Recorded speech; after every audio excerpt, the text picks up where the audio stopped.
bienvenue à cette émission du JLF. Jésus l'a fait, Jésus le fait pour moi. Je suis très heureuse de vous retrouver aujourd'hui. Bonjour à toi, Amy. Bonjour. Comment tu vas? Je vais très bien, merci. Grâce à Dieu, tout va bien par la grâce du Seigneur. Je suis très heureuse parce que c'est un jour que le Seigneur a fait et c'est un jour rempli de joie. Et je suis très heureuse de t'accueillir aujourd'hui pour pouvoir partager avec toi au cours de ce JLF un témoignage que tu avais à cœur. Yes. Et nous savons déjà que Jésus-Christ va l'utiliser pour bénir de nombreuses personnes et que ce témoignage est pour la gloire de son nom. Hello, donc moi c'est Amy. J'ai grandi dans une famille chrétienne, donc depuis toute petite je connais l'évangile, je connais Dieu, Jésus, le Saint-Esprit, j'ai grandi là-dedans. Je suis née de nouveau dans mon adolescence. Je ne saurais plus donner une date exacte, mais ça s'est fait au travers de circonstances très difficiles. Mais Dieu a su me montrer vraiment qu'il était là et que je pouvais lui confier ma vie, lui faire confiance. Et j'ai été baptisée en juin 2021, donc ça va faire bientôt 2 ans. Et je compte bien vous raconter ce qui s'est passé et ce que Dieu a encore fait pour moi. Bon, en tout cas, moi, le témoignage que j'aurais aimé partager avec vous aujourd'hui, c'est que Dieu m'a gardée. Il a gardé ma maison alors que j'étais censée rendre visite à ma mère, du coup à Bourges, donc à une heure et quelques d'Orléans.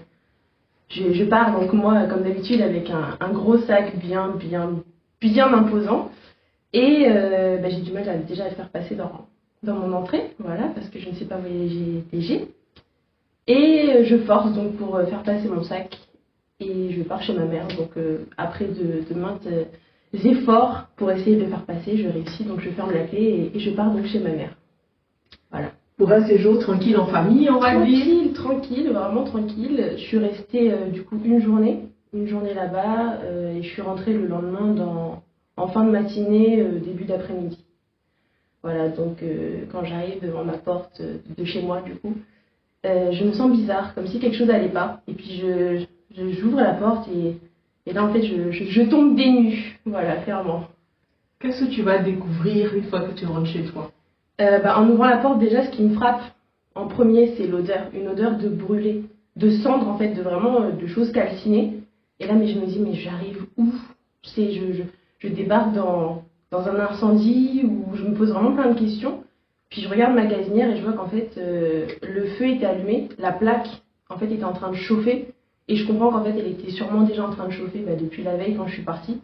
Et que je pense que quand j'ai voulu forcer pour faire passer mon sac, vu que la gazinière se trouve un peu dans l'entrée et que le passage est très petit, ça a dû allumer le bouton et du coup, la plaque la plus puissante a été allumée. Et le feu tournait depuis plus de 24 heures déjà. Donc j'avais une plaquette d'œuf dessus, parce que forcément, elle n'était pas allumée, mais calcinée, vraiment réduite en cendres, littéralement. J'avais des produits d'entretien à côté qui n'ont pas brûlé, merci Seigneur, alors qu'ils étaient vraiment très très proches de la plaque. Et du coup, je me dis, mais il aurait pu se passer tellement plus de choses, quoi. Et à ce moment-là, qu'est-ce qui te marque le plus? Ce qui m'a frappé vraiment, c'est que du coup, à part la plaquette d'œuf qui était vraiment réduite en cendres, j'ai dû ramasser des œufs qui ont explosé sous l'effet de la chaleur qui était par terre tout autour de la gazinière. Mais à part ça, rien n'a brûlé, vraiment rien. J'ai dû juste nettoyer la gazinière et tout autour, mais rien n'a brûlé. La maison était intacte. Intacte. Pas un seul feu, rien, à part la plaquette d'œuf. Gloire à Jésus-Christ. Amen. Et à ce moment-là, qu'est-ce qui se passe en toi?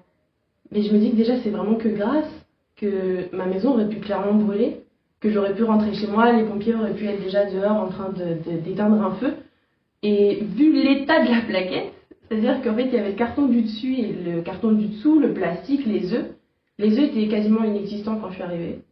La plaquette était vraiment, il y avait que des cendres vraiment collées à la plaque parce que la chaleur a fait que. Et le plastique a fondu. Et je me dis mais ça aurait pu brûler et puis s'éparpiller, donc brûler aussi les produits qui étaient autour, la cuisine, etc. Mais rien n'a brûlé et ça c'est vraiment une grâce. Dieu a vraiment gardé ma maison.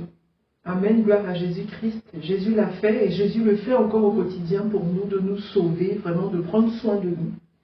Et c'est vraiment un miracle, on va dire que voilà, c'est un miracle, il n'y a pas plus de dégâts que cela. Et si tu pouvais, en tant que chrétienne aujourd'hui, née de nouveau, chrétienne, qu'est-ce que tu pourrais donner comme encouragement ou comme passage biblique, un verset J'ai deux passages à partager qui m'ont vraiment, c'est des passages qu'on connaît tous, mais qui vont vraiment venir confirmer que Dieu nous garde, qu'il prend soin de nous. Donc vous pouvez aller avec moi dans Ésaïe 46 au verset 4. Il dit « Jusqu'à votre vieillesse, je serai le même. Jusqu'à votre vieillesse, je vous soutiendrai. Je l'ai fait et je vais encore vous porter, vous soutenir et vous sauver. » Donc ce verset, pour moi, il est vraiment venu me confirmer que Dieu était présent avec moi et qu'en fait, c'était lui qui me gardait et que c'est lui qui est là, qui a ma vie entre ses mains et que, peu importe les circonstances, il continuera de me sauver et de me garder. Et le deuxième passage, c'est dans Romains 8, au verset 31, qui dit « Que dirions-nous donc à l'égard de ces choses? Si Dieu est pour nous, qui sera contre nous ?»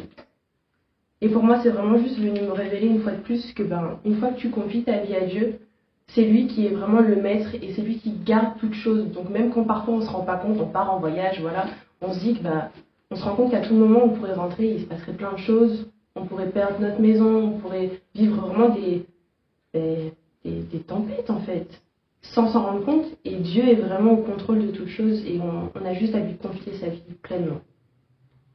Amen, gloire à Jésus-Christ. Merci ma chère Amy pour ce témoignage qui va fortifier, qui rend gloire à Jésus-Christ, qui est vivant et qui agit encore aujourd'hui. Yes.